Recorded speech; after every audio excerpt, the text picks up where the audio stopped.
Merci beaucoup. Merci beaucoup.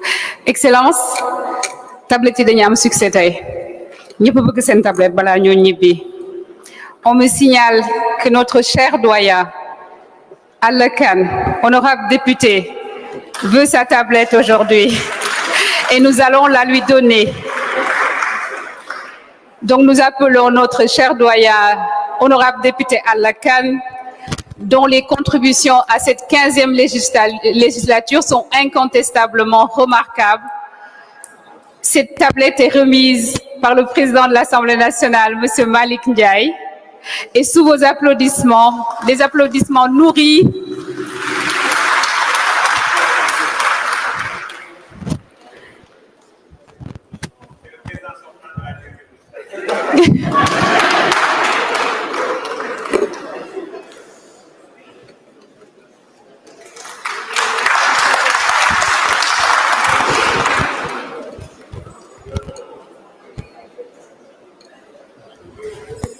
Merci Daouda. Chers invités, nous reprenons donc les allocutions et nous allons passer au discours de Madame Aïssata Tall Sall, qui est la représentante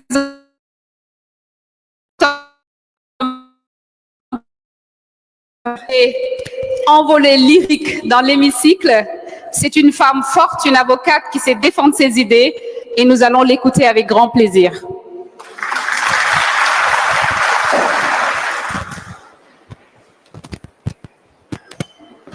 Merci à notre excellente maître de cérémonie, Monsieur le Président de l'Assemblée nationale, Mesdames, Messieurs les membres du bureau, très chers collègues, Mesdames, Messieurs les invités, Mesdames, Messieurs les membres du personnel de l'Assemblée nationale, Mesdames et Messieurs.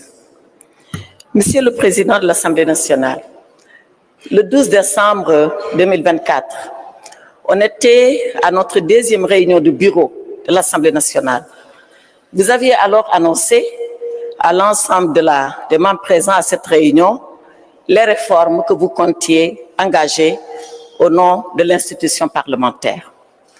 Je vous avais répondu, pour avoir le privilège d'être le seul membre de l'opposition parlementaire, membre de ce bureau, je vous avais alors répondu en vous disant que tout ce que vous ferez pour faire avancer l'institution parlementaire, nous le ferons ensemble et nous serons à vos côtés pour mener ces réformes-là.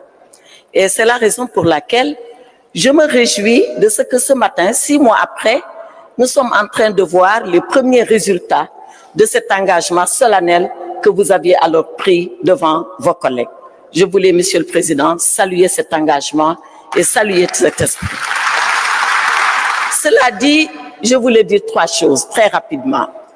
La première chose, c'est sur ces réformes. Je pense qu'elles arrivent à temps. L'institution parlementaire le mérite. Elle le mérite depuis longtemps d'ailleurs. Mais tout arrive à point pour qui sait attendre. C'est ce que dit l'adage. Et c'est cet adage-là qui nous vaut la présence de toutes ces éminentes personnalités ce matin. Alors ces réformes, j'en citerai 3 pour seulement mettre en exergue la pertinence de ce que nous sommes en train de faire, de ce travail dans lequel vous nous avez engagés en mettant en place ces 3 groupes de travail. Le premier, autour du règlement administratif, du règlement financier.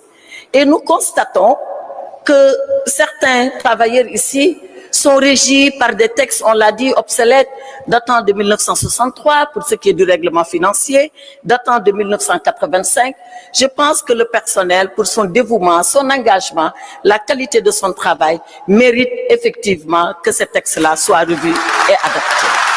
Et je voudrais saluer cela. L'autre chose que je voulais saluer, et ça concerne les élus que nous sommes, c'est, et pour ne pas oublier, féliciter très chaleureusement Madame le questeur Aïcha Touré qui a présidé ce groupe de travail.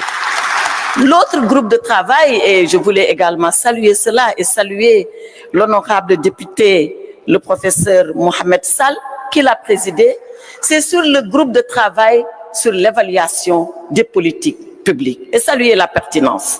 Nous les députés, on nous enseigne, on nous a toujours dit, c'est même prescrit par la Constitution, la loi organique, que notre travail consiste un, à voter les lois, on le fait. Deux, à contrôler le travail de l'exécutif, du gouvernement, on le fait. Trois, à évaluer les politiques publiques. Et je m'arrête là. Personne ne nous dit comment évaluer les politiques publiques. Et il a fallu que vous mettiez en place ce groupe de travail pour qu'on puisse avoir la procédure, l'ordonnancement, la façon d'évaluer les politiques publiques. Et c'est une des branches les plus importantes de la mission qui nous est assignée et qui fait même partie de notre mandat. Donc, je voulais saluer la personne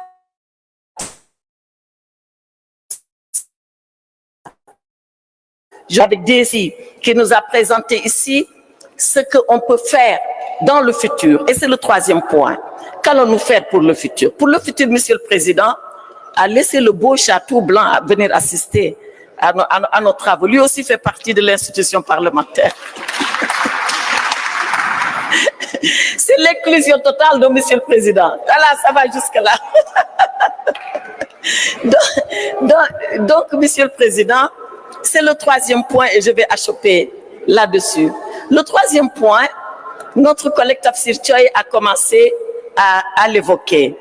Et le DSI, que j'ai félicité en lui disant en réunion de bureau, si vous faites de ce vieux bâtiment historique, qui est un patrimoine, je dis même pas national, mais panafricain, si vous en faites un immeuble intelligent, alors nous serons en phase et totalement en phase avec la modernité. Et je pense que c'est vers cela que nous allons aller. Alors, j'en viens à nos conditions de travail. Je sais que Madame le questeur est très engagée à nous mettre dans les meilleures conditions de travail. Mais je vais vous faire une confidence. La première fois, quand j'ai été nommée présidente du groupe parlementaire, je voulais avoir une salle de réunion pour le groupe parlementaire. On m'a dit qu'elle n'existait pas. Que même la majorité, je pense, est logée à la même enseigne. Que nous allons emprunter des salles selon la disponibilité. Et comme très souvent, elles sont très occupées et comme elles ne sont que deux, vous voyez un peu la raréfaction de l'outil de travail de ce point de vue. Alors, Monsieur le Président, je vais peut-être enfoncer des portes ouvertes, mais je vous engage, Monsieur le Président, à trouver ces salles fonctionnelles, polyvalentes, pour que nous puissions travailler dans d'excellentes conditions.